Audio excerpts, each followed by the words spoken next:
Olá, pessoal, gravando mais uma aula para vocês. Nós já vimos na aula anterior esse assunto do erro que recai sobre a potencial consciência da ilicitude. Mas eu falei para vocês na perspectiva da teoria limitada da culpabilidade, que foi a teoria adotada pelo nosso Código Penal. Por quê? Porque Francisco de Assis Toledo era partidário dessa teoria limitada da culpabilidade, que por sua vez foi desenvolvida pelos teóricos da teoria social da ação. Enfim, né, como Francisco de Assis Toledo era partidário da teoria limitada da culpabilidade, ele fez essa opção em relação a colocá-la no nosso Código Penal. Por isso que eu expliquei primeiro essa teoria limitada para vocês, porque naturalmente vocês vão ter que conhecer mais especificamente o assunto que está no nosso Código Penal, né, do erro de proibição, ok? Mas hoje eu vou falar sobre o mesmo assunto, a potencial consciência da ilicitude, mais especificamente sobre o erro que recai sobre ela, mas na perspectiva da teoria extremada da culpabilidade, que foi a teoria desenvolvida por Hans Welz para resolver esse problema do erro que recai sobre a potencial consciência da ilicitude, tá? Também conhecido como erro de proibição. Então, o erro que recai sobre a consciência da ilicitude, né, possui duas perspectivas distintas. O erro que recai sobre a norma proibitiva ou incriminadora, que ficou conhecido como erro de proibição, tá aqui de azul, e o erro que recai sobre uma norma permissiva ou justificadora, né, que ficou conhecido na doutrina como erro de proibição indireto, ok? Então, se o erro que recai sobre a potencial consciência da licitude se refere a um erro que recaiu também sobre uma norma incriminadora, e esse erro é, era ou é inevitável, exclui a culpabilidade dolosa e culposa. O sujeito fica isento de pena, conforme se pode ver aqui no artigo 21 do Código Penal. Destaquei aqui de amarelo.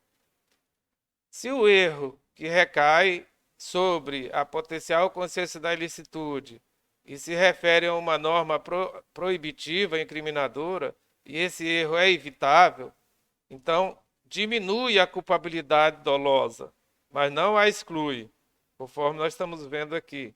Diminui a pena de 1/6 a 1/3, mas não exclui a culpabilidade dolosa. Em relação à norma permissiva ou justificadora, a solução de Hans Welz é idêntica, não diferencia da solução da norma incriminadora. A solução é a mesma. Portanto, se o erro foi inevitável, exclui a culpabilidade dolosa e culposa. Não há pena, há isenção da pena, como diz aqui no nosso artigo 21. E se o erro foi evitável, diminui a culpabilidade dolosa. Ou seja, ela subsiste na forma dolosa, como nós podemos ver aqui, né? Há uma diminuição da pena de 1/6 a 1/3, mas a culpabilidade dolosa permanece. Ou seja, para Hans Welz, qualquer erro que recaia sobre a consciência da ilicitude exclui a culpabilidade ou a diminui, né? Como nós acabamos de ver. Tá? Por que que isso ocorre? Porque com a mudança que a teoria finalista fez em relação ao dolo, ou seja, ela pegou o dolo que estava na culpabilidade junto com a potencial consciência da ilicitude, retirou o dolo, fez esse recorte, levou para o tipo penal e deixou na culpabilidade apenas a potencial consciência da ilicitude, como elemento autônomo, separado, completamente separado do dolo, né? Que foi para o tipo sob a forma natural, né? Porque na culpabilidade ele se encontrava como um dolo normativo, né? Quando vai para o tipo, ele fica na condição de um dolo natural e não mais normativo.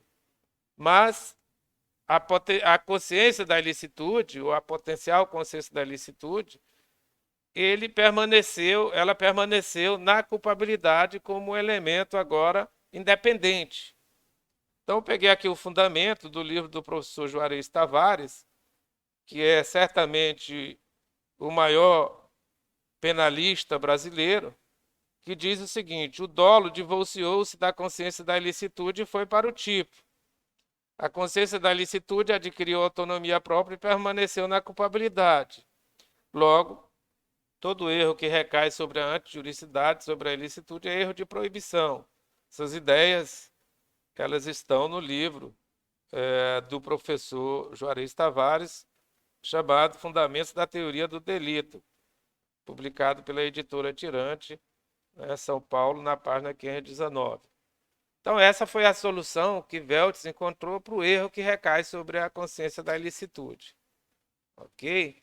Eu vou tentar fazer também de forma bem resumida um slide sobre a teoria limitada da culpabilidade, que é a que foi adotada pelo nosso Código Penal. Eu já ministrei essa aula, mas ela foi bastante longa. Eu vou tentar agora resumir, né, num quadro semelhante a esse, para que vocês vejam a diferença, né, tá? E já posso até adiantar aqui algo importante sobre isso, é que em relação à norma incriminadora não há diferença, né, da teoria desenvolvida por Veltz, a teoria extremada, para a teoria limitada da culpabilidade. Em relação ao erro de proibição direto, não há nenhuma diferença. A diferenciação vem quando recai o erro sobre norma justificadora, que aí a teoria limitada ela faz uma diferenciação, né? Ou seja, se o erro recai sobre limites ou existência da justificadora, que a solução seria essa. Mas se o erro recai sobre elementos da justificadora, aí a solução muda, né? Nós vamos ter lá o chamado erro de tipo permissivo, que quando evitável, exclui a culpabilidade dolosa, mas permanece a culpabilidade culposa, conforme a gente vê lá no artigo 20, parágrafo 1º do Código Penal. Mas isso, não se preocupem, que eu vou fazer uma aula especificamente sobre a teoria limitada da culpabilidade de forma bem resumida, para que vocês tenham uma compreensão imediata de uma teoria e da outra. Ok? Por hoje é só. Muito obrigado. Até a próxima.